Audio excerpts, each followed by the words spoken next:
maybe 12 years already.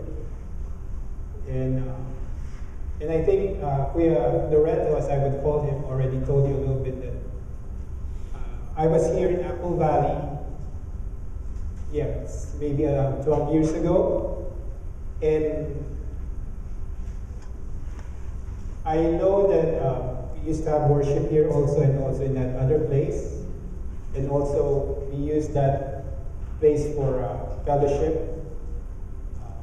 My son was, my first son Ethan, who's 15 now, was dedicated here. And my second son, Aiden, who's 12, was dedicated on the other side. And I thank God for that. And while going up here, driving up, me and my wife, Myla, we were reminiscing with the things that we did while we were here in the high desert. And we were asking, what did we do here? And then the things we did here in Apple Valley came up, which I think is the most important thing for me. I think I first came here, if I'm not mistaken, in 1996. And I think Ate May was the one who introduced us to this church. And Kuya Loreto was here already with other Filipinos. And then later on, I got to meet Dr. Curry, Sister Jackie, Sister Izora, and a host of others. Sorry if I missed mentioning you, but I'm sure I remember you in my heart. So we moved down to Loma Linda for work purposes because it was closer. And we were going around churches there, and then we went to several churches. Loma Linda, University, Filipino, a host of other churches. But I will tell you what other things happened since I left Apple Valley, because if I'm not mistaken, this is my first sermon ever since I left 12 years ago. So I could tell you a little bit of what happened, and I think it would also be relevant in the sermon that I'm going to preach this morning. This morning, and when Kuya Loreto called me, when Ate May called me to have that privilege to share you the gospel, I was thinking, what am I going to preach on? And she gave me some idea on what I'm going to preach on. But the thing that came into my mind is Jesus. I'm thinking, what if somebody comes to me and asks me, what are the things you know about Jesus? Can I tell them 1 or 2 things? Maybe 5 things? So I was thinking about that, and then slowly I went up to 10 things I know about Jesus. So I'll be sharing with you those basic things that I know, and hopefully you could also be blessed by it. If you have your Bible, let's go to John 4. I'd like to read a story there, an encounter that Jesus had. We can start with verse 1. John 4, verse 1. And I read. When therefore the Lord knew how the Pharisees had heard that Jesus made and baptized more disciples than John, though Jesus himself baptized not but his disciples, he left Judea and departed again into Galilee. And he must needs go through Samaria. Then coming into a city of Samaria, which is called Sychar, near to the parcel of ground that Jacob gave to his house, to his son Joseph. Now Joseph's well was there. Jesus therefore, being weary with his journey, sat thus on the well. It was about the 6th hour. There cometh a woman of Samaria to draw water. Jesus said unto her, Give me to drink.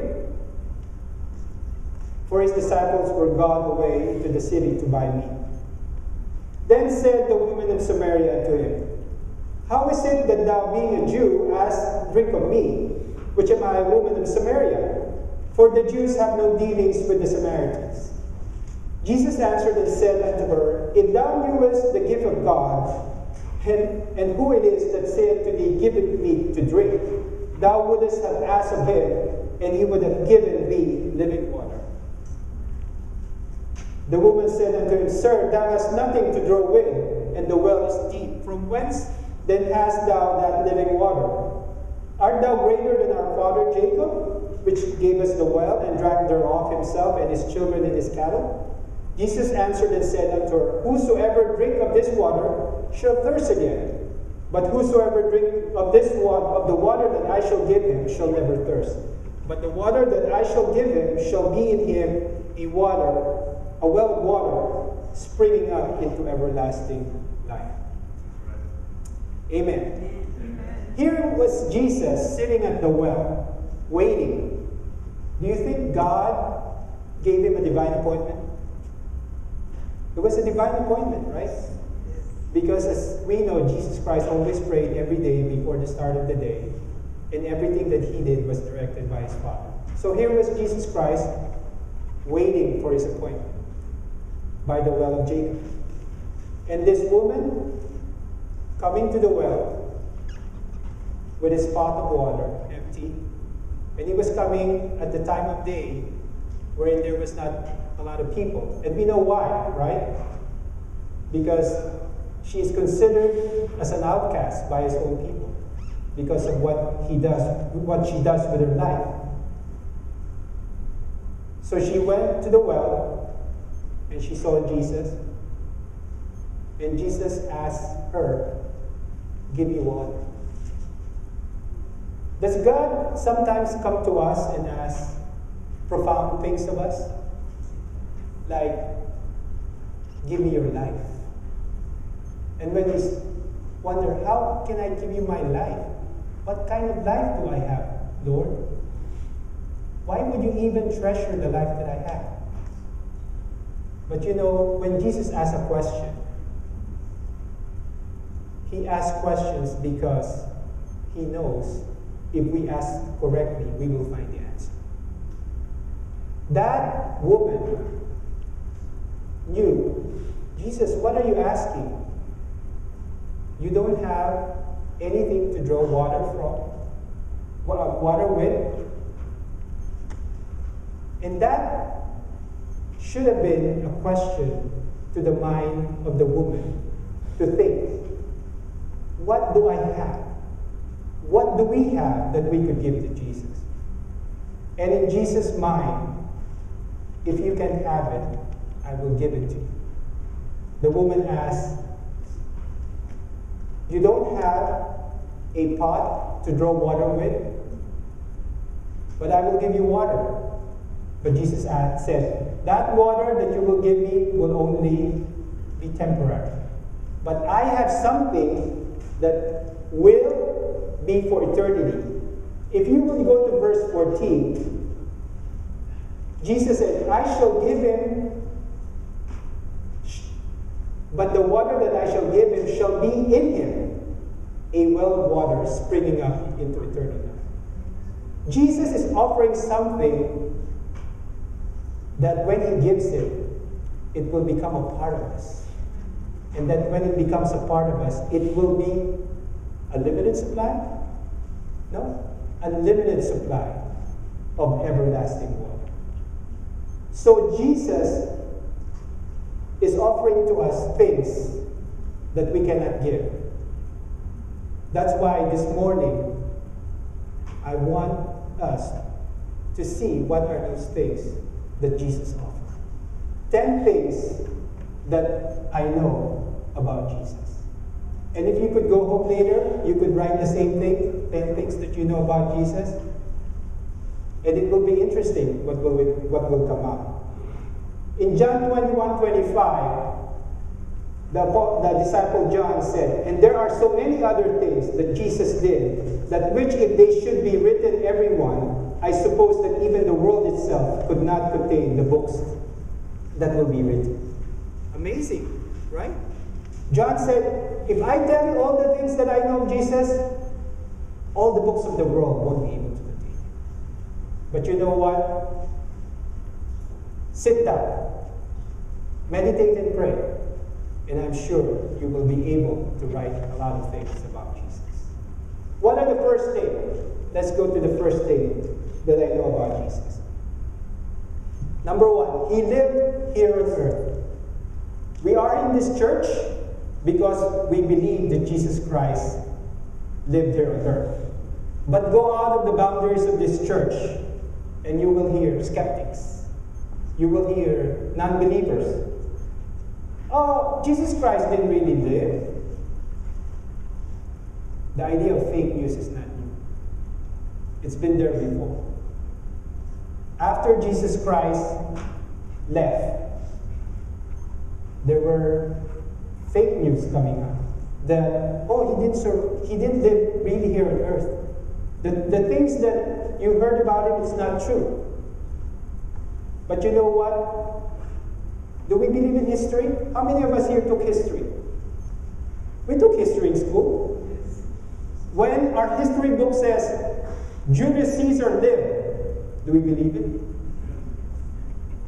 When we hear the history books, George Washington was our president, do we take that by faith? Yes, of course. Who among us here ever saw George Washington alive? No, right? But did you know that Jesus Christ, historically speaking, is the most proven person in existence? You know why? One thing that historians always look for is if somebody is supposed to have been alive, is there a time for for those people who wrote about him to form myths and tales about him? Like fables. You know how fables come about, oh, this person, like King Arthur, oh, he drew a sword from is it a rock? And then he had a round table. The first written account of King Arthur, which supposedly lived in 500 AD, was 300 to 400 years after he lived. Do you think there would already be time for fables and tales about him to have been formed? Of course. But when Jesus lived here on earth, the first writer about Jesus was who? The Apostle Paul, through his letters. And he wrote it around 93 AD. And that was close after he died, which was 31 AD. That proximity already proves that there is no time for fables or tales about him to have been formed. So Jesus is the most historical person in history. And there are other people who wrote about him that are not Christians. Have you heard of Josephus? He's a Jewish rabbi or scholar, and he wrote about him. And other writers who don't believe in Jesus and who would have no incentive for them to write about him, or because they hate him, they wrote about him. So Jesus really existed. So I would hear sometimes on radio or even in YouTube, some people saying, oh, Jesus Christ didn't really live. But when you point that to them, why not read him historically? And it will be proven beyond doubt that Jesus Christ really lived. Number two, he is God. Do we believe that? Verily, verily, I say unto you, before Abraham was, I am. John 8:58.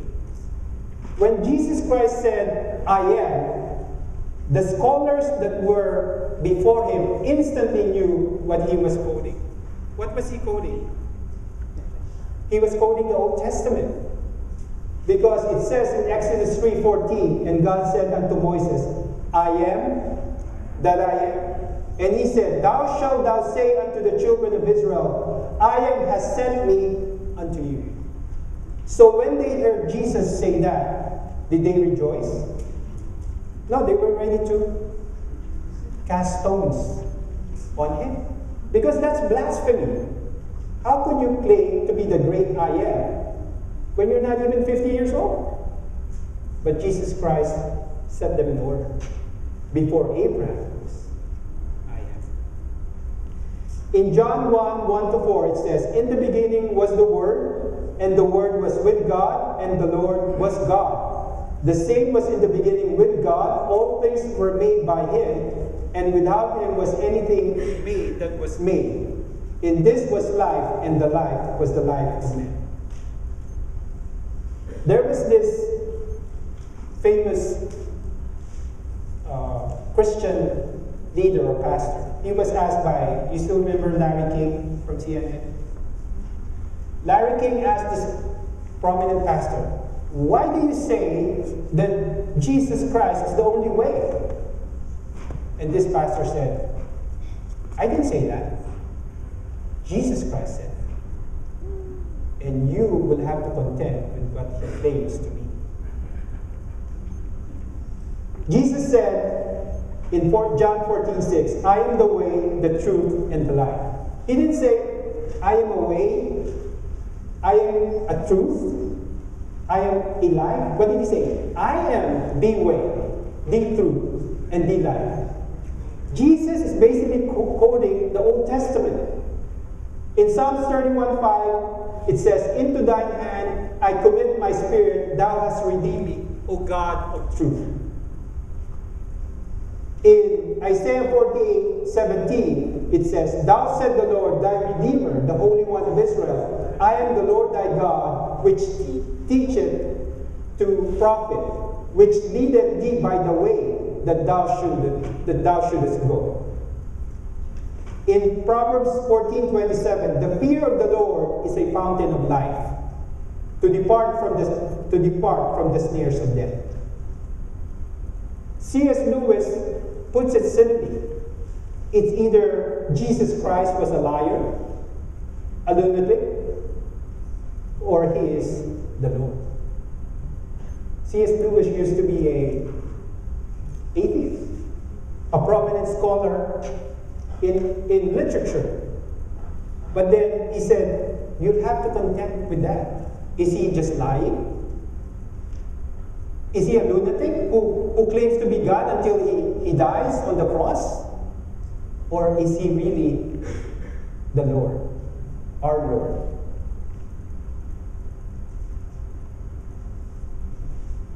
One episode of Oprah that I watched one time, he had 3 prominent award-winning actresses in front of her. And she told them a story. Oprah said, "One time, an advisor of mine came to me and asked me, 'What are you certain of?' And Oprah said, I couldn't answer him immediately, so she said, 'Give me a few days, I'll think about it.' And so she thought about it, and she came back to that advisor and said, 'Oh, I know what I'm certain of.' You know what the advisor said? Too late. Too late. If you're certain of something, then it would just come naturally." And then when he asked his 3 award-winning actors, "What are you certain of?" they couldn't also answer. We are always being asked by people around us, what are we certain of? We are certain of God, of Jesus Christ being our God. We are certain that he loves us. For God so loved the world that he gave his only begotten Son, that whosoever believed in him should not perish, but have everlasting life. Everything you need to know is in there. He loves us so much that he gave everything he had to save us. It's like when Jesus Christ came down from heaven,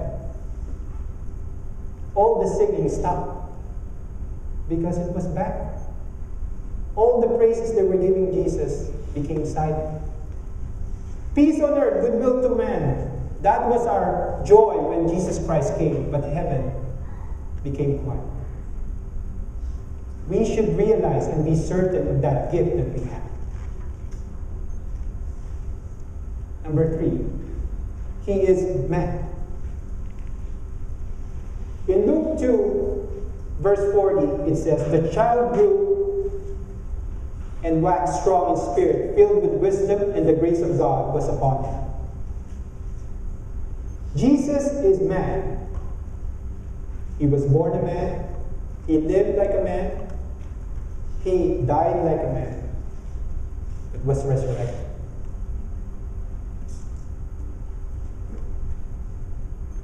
In Education, page 78, paragraph 6, Sister White says, "Christ alone had experienced in all the sorrows and temptations that befall human beings. Never another of woman born was so fiercely beset by temptation. Never another bore so heavy a burden of the world's sin and pain. Never was there another whose sympathies were so broad and so tender, a sharer in all the experiences of humanity. He could feel not only for, but with every burden and temptation and struggling one. Jesus Christ knows everything that we are going through. And with that same broad experience that He has with temptation, He, as Sister White said, He feels not only for, but with us. Have you ever felt lonely in your depression? Have you ever felt alone with all your troubles? You are never alone when you are with Him. In my times of trouble, of my times of loneliness, I cherish those times when I was with God in my quiet room. And every time I would cry out and tell God, "God, this is too much. I can't take it." That's when He answers and says, "I am here. You are not." He is man. He knows what we are going through. Number 4. He died and was resurrected. "I am the resurrection and the life," Jesus says. What are the proofs that Jesus Christ was resurrected? Do you know that if Jesus Christ wasn't resurrected, every teachings that we have is in vain? Right? Because when Jesus Christ came, as He said, "I am the resurrection and the life." But the best proof, one of the proof, is that there is no one in the tomb. There is no Jesus in the tomb.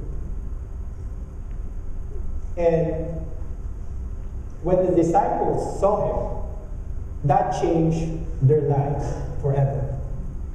Some people say, "Oh, the disciples took Jesus' body so that they could start a new religion." But do you think the disciples were in the right frame of mind to start a religion after they were so deflated, depressed, and defeated that their master was put on the cross? No. That's why when Jesus Christ was arrested, they scattered. But the lives of the disciples were the best proof that Jesus Christ was resurrected. Because in them, in their hearts, the tomb may be empty, but in their hearts, they had Jesus Christ. From then on, they proclaimed the gospel. Their lives were the best proof that Jesus Christ was resurrected. I remember a picture that Ate May had. You stood at the empty tomb. And it says, what did it say? He's not here. He is risen. May we answer in our lives that the tomb is empty, but Jesus Christ is in our hearts. What the disciples did when Jesus Christ left them, they did great things. Baptized thousands, endured persecutions and difficulties, and died horrible deaths. I believe those things are happening now. And I pray that we will experience that too. Because there is no other way. When you go to a person and tell them about Jesus Christ, do they look at a picture of Jesus Christ? Or do they immediately look at the Bible? What do they look at when you tell them about Jesus Christ? They look at us. Is this person selling me something false? Or I could see that in their life that Jesus Christ himself is alive.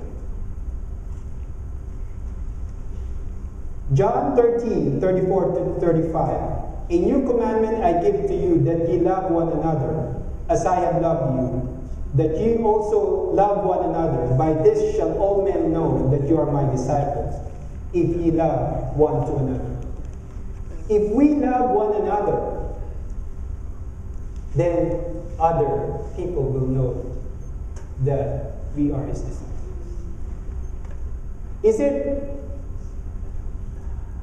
When is love needed most? When it's easy to give? Or when it's hard to give? When it's hard to give. We are being asked in this time to give love when we're irritated, when we are angry, when we cannot take it anymore. Because if we love only those who love us, whose standard did we reach? The Pharisees, right? But God is asking for us to love those who don't love us. If you will read the Beatitudes actually the whole sermon of Jesus Christ, not just the Beatitudes, it's the whole Matthew 5, 6, and 7. And central to that is us loving our enemies. You know, when I left Apple Valley, as I said earlier, I was going around churches. We went to the University Church, Filipino Church, Campus Hill Church, Azure Hill Church, even Romanian Church, and I would go and have their translator device on me because they speak in Romanian. But I was praying and God led our family to even a smaller congregation down below, close to Loma Linda. Actually, it's closer to Redlands, and that church is Mental Church. And there were few people there. And I was thinking, the reason why I was going around churches, also I want something for my kids. But God, why are you pointing us to this church, which had so few people and practically no children's programs? But the thing that drew me to the church was the few people that were there, and the pastor especially, he was standing up for the truth. Amen.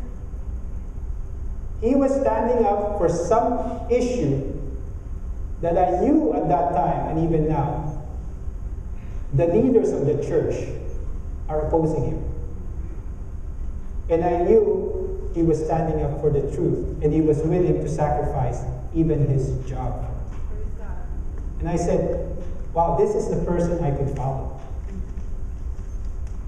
And then, because we were so few, maybe the year after I regularly came, they immediately made me, oh, June, can you be the personal ministry director? Okay, I'll ask my wife. So I asked Maida, we prayed about it, and God impressed her to say, Jude, isn't this what you want? And I'm thinking, it's not what I really want, it's what God wants. And so we were so few, and I was just listening to Amazing Facts, how they have this idea of a cycle of evangelism, where you just don't have an evangelistic series for a couple of months or a couple of weeks, but you have a cycle where the people that you baptize or you revive become part of the activity. They would teach, they would be part of the church, and they would do it again the next time there's another evangelistic series.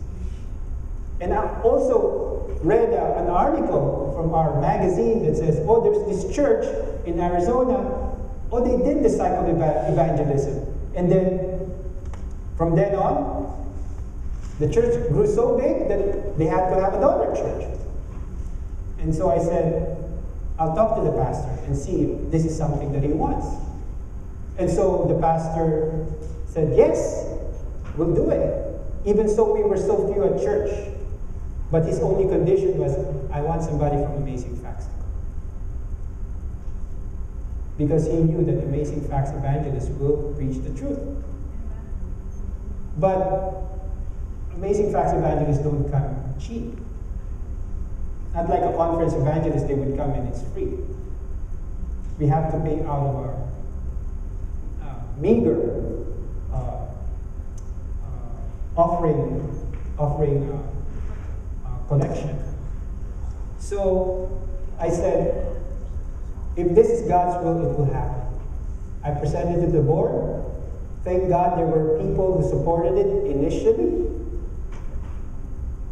But I thought it would be easy from then on. I realized God was shaking the church. Because when we started really doing the work, a couple of church board after that, there were already people opposing it. We're so few. That's not possible. How can you do 5 nights a week of evangelism for 6 weeks? That's not possible. And these were the very people that are very active in the church. They're the few people that were active. And I'm thinking, if I can't have their support, then this thing is going to fall. But God has His way. Amen. We had to bring it to a business meeting and present it to the whole congregation. And those minority who were opposing it were defeated. And we had evangelistic series.